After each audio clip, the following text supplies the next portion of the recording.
আমি তনুশ্রী ওয়েস্ট বেঙ্গল থেকে আবারও একটা নিত্য নতুন রেসিপি নিয়ে চলে এসেছি। আজকে রান্না হচ্ছে ডাব চিংড়ি।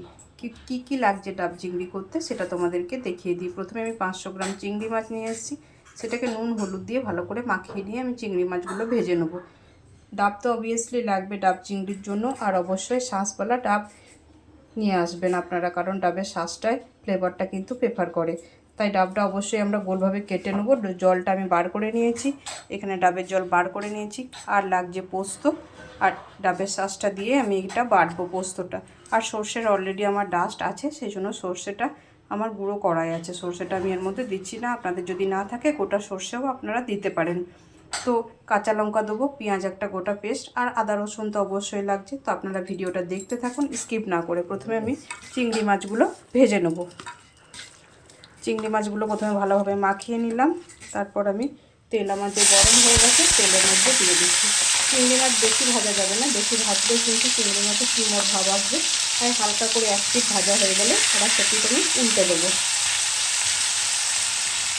চিংড়ি মাছ আমার ভাজা হয়ে গেছে। এদিকে পেঁয়াজ আমি বেটে নিলাম। এরপর শাঁসটা দিয়ে পোস্তটা আমি বেটে নেব। এরপর যে ডাবের মালাইটা আছে আমি পোস্তর সঙ্গে এটা পেস্ট করব মিক্সিতে। যেহেতু সর্ষে আমার অলরেডি পেস্ট আছে, সেই জন্য এই মালাইটা দিয়ে আমি পেস্ট করব।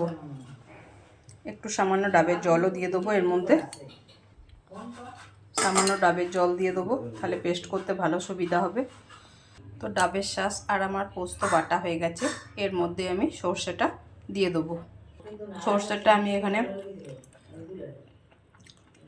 গুলে নিয়েছি। এরপর গ্যাসটা অন করে তেল দিয়ে পেঁয়াজগুলো দেবো, যে পেঁয়াজটা আমি পেস্ট করে রেখেছি। তো তেল দিয়ে দিলাম, তেলের পর পেঁয়াজগুলো দিয়ে দিচ্ছি। পেঁয়াজটা দেওয়ার পর নাড়াচাড়া করবো। তারপর আদা রসুনের পেস্ট দেবো। এরপর কাঁচা লঙ্কাগুলো দিয়ে দিলাম। যেমন পরিমাণে ঝাল খাবেন আপনারা তেমন ইউজ করবেন। এরপর আদা রসুনটাও দিয়ে দিচ্ছি আমি। এরপর আদা রসুনের পেস্টটা দিয়ে দিচ্ছি। যেহেতু আমার দুটো ডাব আছে আর চিংড়ির পরিমাণটাও বেশি আছে, সেই জন্য একটু পরিমাণ বেশি অনুপাতে দিচ্ছি আমি। এরপর এটাকে নাড়াচাড়া করব।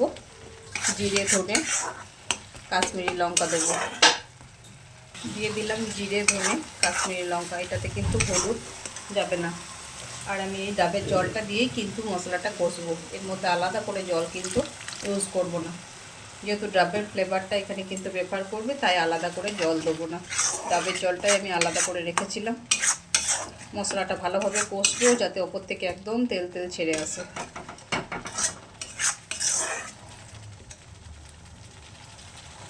উপর থেকে তেল তেল ছেড়ে এসছে। এরপর আমি যে মালাইটা আর পোস্তটা বেটে রেখেছি সেটাও এর মধ্যে দিয়ে দিলাম। এরপর যে সর্ষেটা আমি আলাদা করে যেহেতু ডাস্ট করেছিলাম, সেই জন্য এটাও এর মধ্যে দিয়ে দিলাম। এরপরে এটাকে ভালোভাবে একটু ঘাটবো, আর সামান্য পরিমাণ স্বাদ অনুযায়ী নুন অ্যাড করব। নুনটা একটু বাড়িয়ে দেবো। তো জল দেওয়ার প্রয়োজন হলে আমি অবশ্যই ডাবের জলটা দেবো, আলাদা করে কোনো জল দেবো না। গ্যাসের ফ্লেমটা একদম কমিয়ে দিয়েছি। এদিকে অলরেডি আমার ডাব কিন্তু রেডি হয়ে গেছে।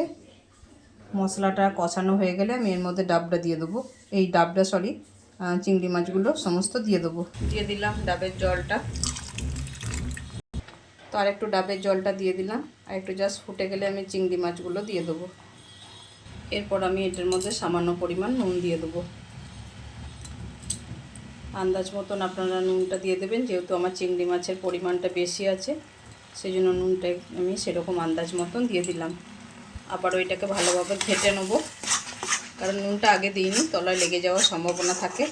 ওই জন্য নুনটা আমি আগে দিইনি। যখন দেখবেন যে আপনার মশলাটা গ্রেভিটা পুরো কমপ্লিট হয়ে গেছে, তখন আপনারা নুনটা দেবেন। আমার মশলার গ্রেভিটা কমপ্লিট হয়ে গেছে। এরপর যে চিংড়ি মাছগুলো ভেজে রেখেছি ওটা এর মধ্যে দিয়ে দেবো। আমার মশলাটা হয়ে গেছে। এরপর আমি যে চিংড়ি মাছগুলো ভেজে রেখেছি ওটা দিয়ে দিলাম। ওটা দিয়ে এটাকে ভালোভাবে নাড়াচাড়া করব যাতে সমস্ত মশলাটা চিংড়ি মাছের মধ্যে অ্যাড হয়ে যায়।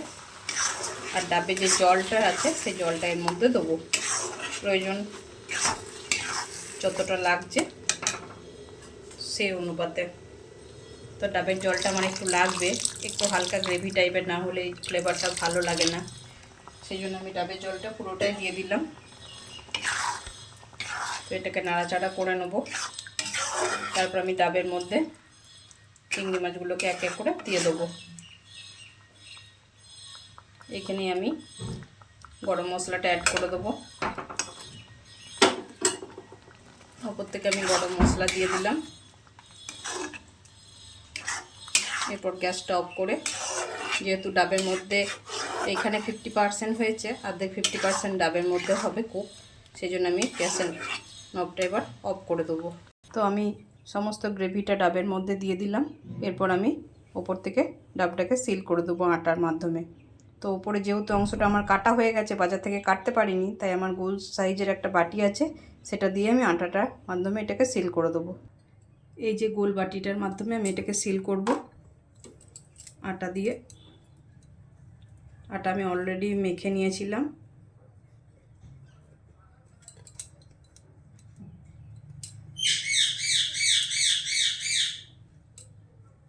যেন কোনো রকম গ্যাসটা না বেরোয়। এরপর আমি গ্যাসটাকে জ্বালিয়ে দেবো। গ্যাসটাকে জ্বালিয়ে দিয়ে এটা থেকে 20 মিনিট এটা হলে কমপ্লিট হয়ে যাবে। আবার আপনাদের সঙ্গে ফিরে আসছি কেমন হয়েছে আমার ডাব চিংড়িটা। আমার ডাব চিংড়ি কমপ্লিট হয়ে গেছে। এরপর আমি গরম ভাতের সঙ্গে এটা পরিবেশন করব। তো বন্ধুরা, কেমন লাগলো আপনারা জানাবেন, আর অবশ্যই আপনারাও সেম পদ্ধতিতে ট্রাই করে দেখবেন ডাব চিংড়ি। আমার ডাব চিংড়ি কমপ্লিট বন্ধুরা, কেমন হয়েছে জানাবেন। আপনারাও অবশ্যই সেম পদ্ধতিতে ট্রাই করবেন। ভিডিওটা যদি ভালো লেগে থাকে নতুনদের মধ্যে ছড়িয়ে দেবেন। সবাই ভালো থাকবেন, সুস্থ থাকবেন।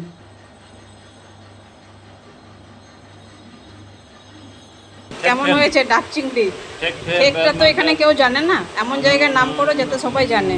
পথের পাঁচালী বেল, হ্যাঁ, ভূতের রাজা দিল বেল।